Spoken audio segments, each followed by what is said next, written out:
Hai, welcome back to my YouTube channel. Selamat datang kembali di waktu aku bercerita. Gue kurang mundur.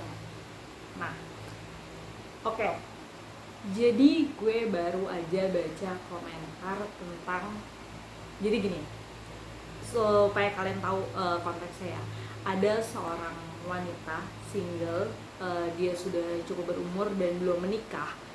Dan dia memberikan statement kalau nggak apa-apa kok belum menikah, karena itu memang pilihan hidup gitu. Toh yang menikah pun belum tentu bahagia, yang ya pokoknya gitu deh, intinya dia bahagia dengan hidupnya,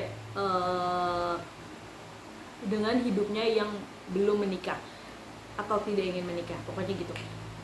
Gue sangat-sangat tidak masalah dengan itu. Yang gue permasalahkan adalah komentarnya, kolom komentarnya. Lu harus lihat, sumpah sih. Dan gue tuh suka banget baca ya, gue ngebacain semua komentar-komentarnya itu jahat-jahat banget manusia.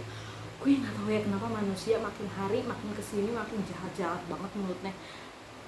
Mungkin gue juga pernah ada pikiran jahat atau ingin berkomentar, tapi ya hanya sekedar di pikiran aja, nggak sampai nulis, nggak sampai yang gue berniat untuk menyakiti seseorang secara langsung tuh nggak ada pernah niatan sampai sana. Tapi kok ini orang-orang makin kesini makin jahat banget mulutnya menurut gue ya. Dan gue sebagai orang yang salah satu orang yang belum menikah, di umur segini, gue sudah hampir kepala 3 by the way, dan walaupun tidak secara langsung gue ngerasa kayak kok gue ikutan sakit ya lu komentarin jahat kayak gitu. Masalahnya menikah atau tidak menikah itu pilihan hidup orang masing-masing. Kenapa lo harus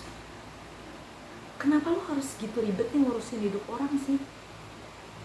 Hidup lu tuh nggak bahagia apa bagaimana sih? That's my question sama orang-orang yang sering menyakiti orang lain tuh.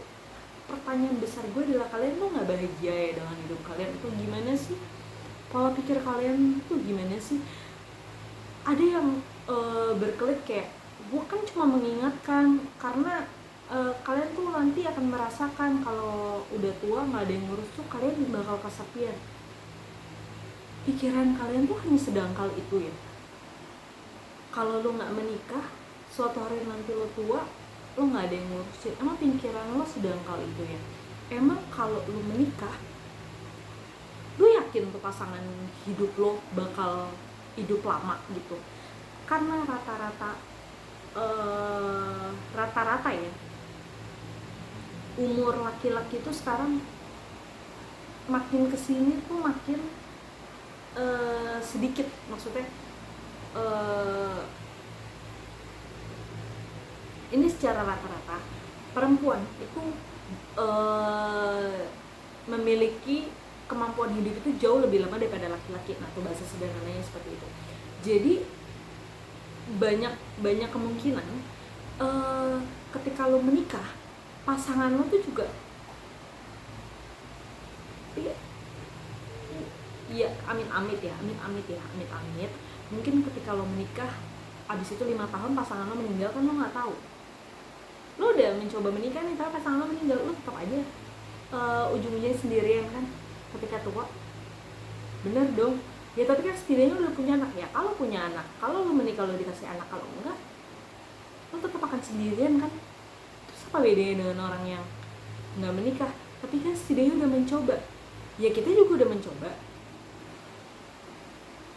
Ini orang-orang yang yang belum menikah atau memilih untuk nggak menikah, itu bukan yang nggak mencoba, dia sudah mencoba menemukan kebahagiaannya dan dia merasa bahagia dengan tidak menikah.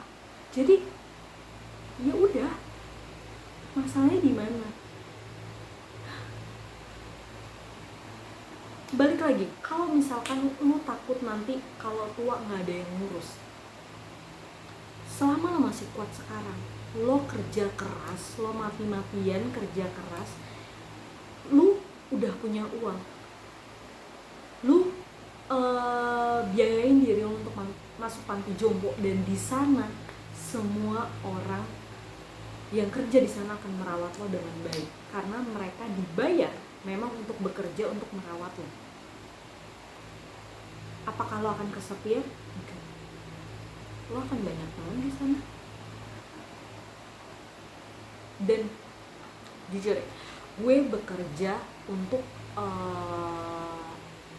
di perusahaan properti untuk low dan middle class, dan kebanyakan itu pensiunan yang memang mereka tinggal sendiri. Entah itu sendiri karena mereka memang sudah menikah, entah itu sendiri karena memang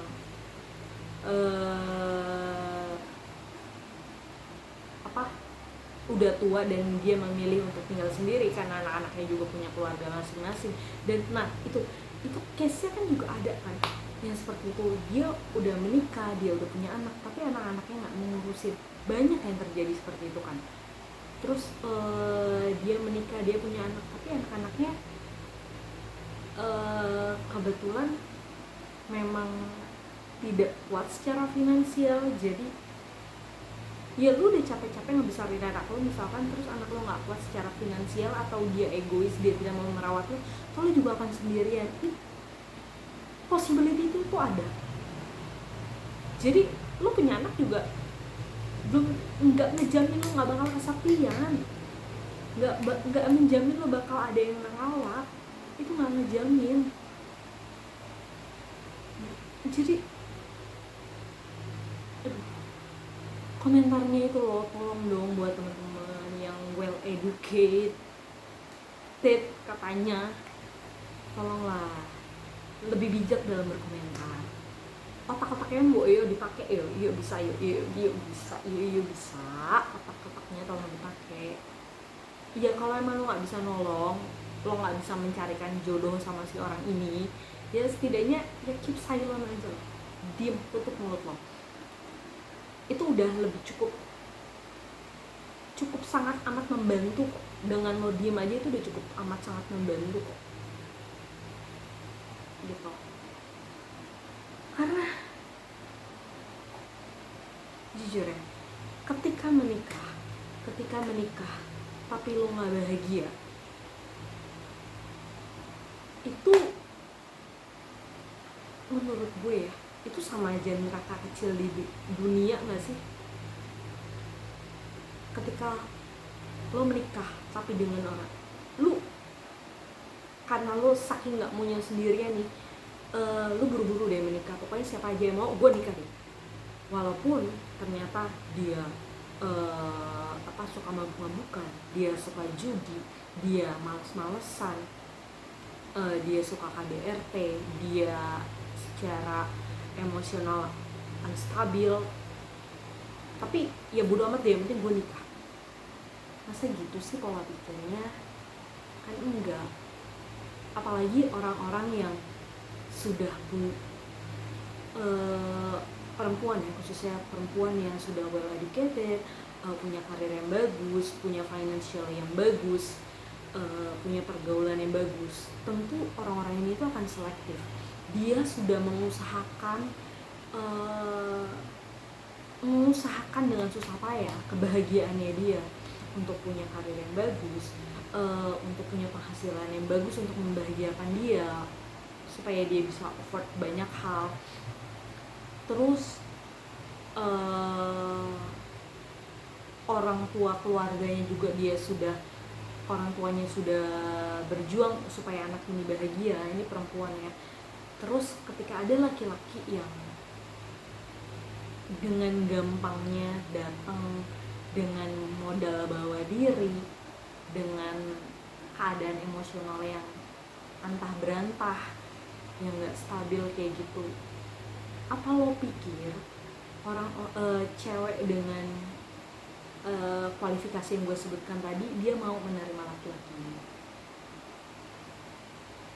Kan si cewek ini pasti bakal mikir banyak hal. Kalau gue terima laki-laki ini cuma hanya karena biar gue menikah, pertama mungkin karena contoh ya, laki-lakinya ini secara finansial pendapatannya lebih sedikit daripada cewek. Iya kalau komunikasinya baik. Kalau enggak, ini akan ada masalah ekonomi yang pertama. Terus ekonomi biasanya berdampak pada psikologisnya si cowok yang terkadang merasa kok gue nggak didengerin ya sama istri gue, kok gue nggak punya power ya, karena masalah-masalah trust issue itu. Dari isu finansial dia bisa melakukan KDRT. Dari KDRT bisa jadi si cowok ini, gue akan mencari orang yang bisa menghargai gue daripada istri gue. Bisa jadi si cowok ini akhirnya selingkuh. Akhirnya karena si cewek sudah nggak tahan dengan KDRT, dengan selingkuh, dengan pasangannya yang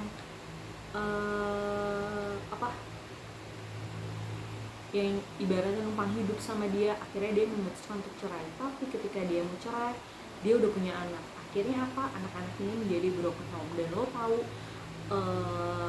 tidak semua, sekali lagi gue bilang tidak semua, tapi banyak anak-anak broken home yang akhirnya memiliki masalah psikologis yang lain. Dan lo tahu apa? Itu akan menjadi masalah di kemudian hari untuk si anak-anak ini.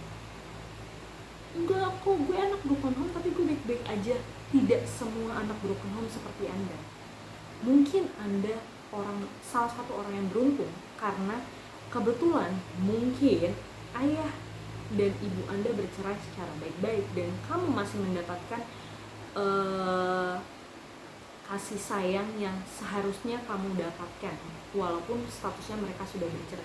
Tapi tidak semua perceraian itu sebagus keluarga kamu. Banyak orang yang setelah perceraian berantakan dan anak-anaknya jadi nggak terurus. Banyak banget.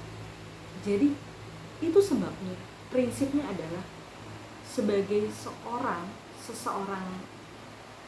manusia, sebagai seorang manusia, kita tuh tidak bisa memilih dari keluarga mana kita dilahirkan, tetapi kita bisa memilih dengan siapa kita mau hidup bertumbuh ke depannya. Jadi nggak usah, mungkin yang tadi buat video itu karena dia sudah mencoba mencari orang yang sependapat dengan dia, sejalan dengan dia, sepemikiran dengan dia. Dia sudah berusaha sampai titik itu, tapi memang pada akhirnya dia tidak menemukan dan dia memilih okay, I give up and I'm okay with this situation. Gue nggak masalah untuk menjadi single selamanya.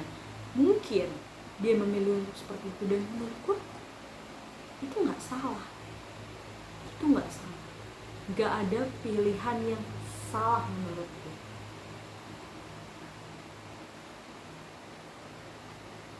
Jadi, dan jujur ya, gue tuh punya temen dari luar negeri, bule itu banyak banget. Dan gue tuh suka banget berdiskusi sama mereka. Apa sih di negara lo tuh seperti apa sih manusianya, begini. Oh, kok beda ya di negara gue tuh gak seperti itu. Kenapa ya? Itu gue suka diskusi. Jadi ketika sama bule, stoplah untuk diskusi soal hari ini kita mau mabuk kemana, hari ini kita mau itu, ya nggak penting lah kayak gitu. Dan gue adalah sosok orang yang suka membahas tentang pendidikan, tentang kebudayaan, tentang politik, tentang ekonomi, tentang psikologi, tentang kemanusiaan, tentang art, tentang pokoknya hal-hal yang berbobot menurut gue yang gue pikir itu akan menambah ilmu. Gue suka banget berdiskusi dengan hal-hal yang seperti itu dan gue percaya bahwa apa yang gue pikirkan, apa yang frekuensi yang gue hasilkan dari pikiran gue ini menjadi magnet untuk hal-hal yang sama datang ke kehidupan gue. Jadi orang-orang yang datang ke kehidupan gue tuh kebetulan juga punya pola pikir yang hampir-hampir mirip sama gue. Jadi banyak sekali gue bisa berdiskusi hal seperti itu dengan teman-teman gue.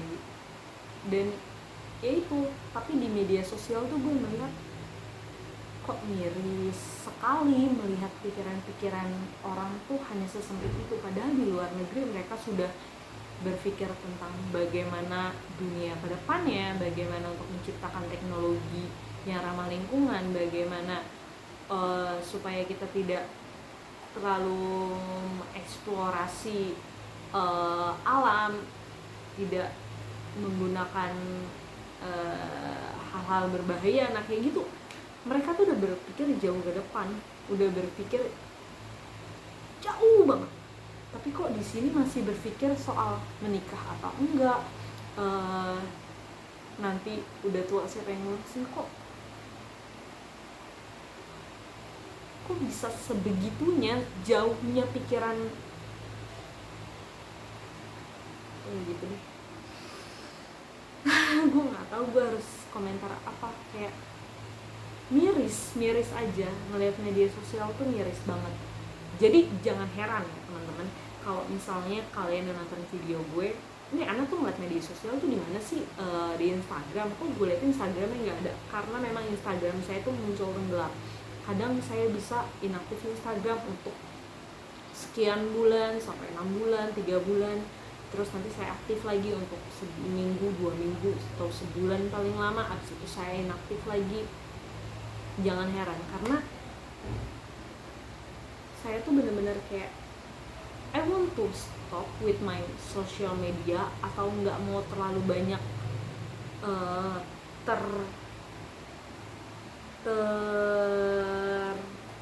terpapar media sosial, karena itu sungguh-sungguh banyak hal menyakitkan akhir-akhir ini. Semakin kesini tuh menurut gue banyak hal menyakitkan. Jadi kebanyakan gue kalau buka sosial media gue kayak Instagram, itu paling cuma upload foto, gue lagi pergi kemana, gue upload foto, atau enggak gue lagi nyari informasi apa, habis itu udah gue tutup lagi, udah gue keluar lagi.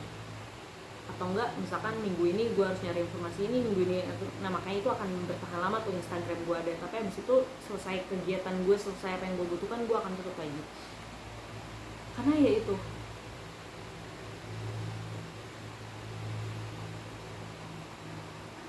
ya buat teman-teman ya nonton video gue yang kebetulan menjadi subscriber atau ya penonton dari Waktuku Bercerita,